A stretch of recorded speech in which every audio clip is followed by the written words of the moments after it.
Hello everyone, welcome to my channel Fluent English. ಇವತ್ತು ನಾವು there are ನ ಬಗ್ಗೆ ಕಲಿಯೋಣ.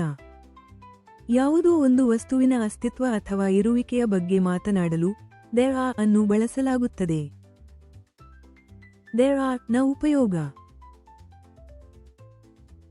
ಒಂದಕ್ಕಿಂತ ಹೆಚ್ಚು ಅಥವಾ ಬಹುವಚನ ನಾಮಪದಗಳ ಅಸ್ತಿತ್ವವನ್ನು ಪರಿಚಯಿಸಲು ಮತ್ತು ಸೂಚಿಸಲು there are ಅನ್ನು ಬಳಸಲಾಗುತ್ತದೆ.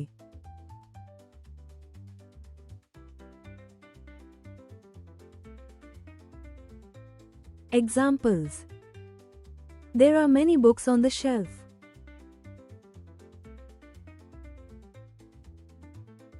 ಕಪಾಟಿನಲ್ಲಿ ಅನೇಕ ಪುಸ್ತಕಗಳಿವೆ. ಇದು ಬಹುವಚನ ನಾಮಪದ ಅಂದರೆ ಪ್ಲೂರಲ್ ನೌನ್ ಆಗಿದೆ. There are 3 apples in the basket.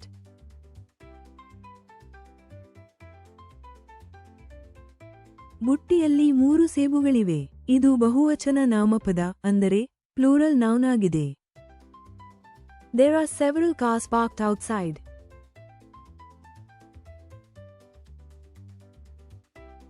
ಹೊರಗೆ ಹಲವಾರು ಕಾರುಗಳನ್ನು ನಿಲ್ಲಿಸಲಾಗಿದೆ. ಇದು ಬಹುವಚನ ನಾಮಪದ ಅಂದರೆ ಪ್ಲೂರಲ್ ನೌನ್ ಆಗಿದೆ. There are 3 apples on the table.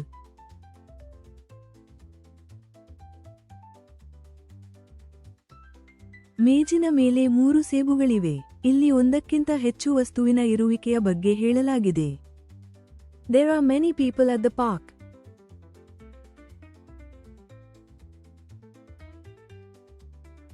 ಉದ್ಯಾನವನದಲ್ಲಿ ಅನೇಕ ಜನರಿದ್ದಾರೆ. ಇಲ್ಲಿ ಒಂದಕ್ಕಿಂತ ಹೆಚ್ಚು ಜನರ ಇರುವಿಕೆಯ ಬಗ್ಗೆ ಹೇಳಲಾಗಿದೆ.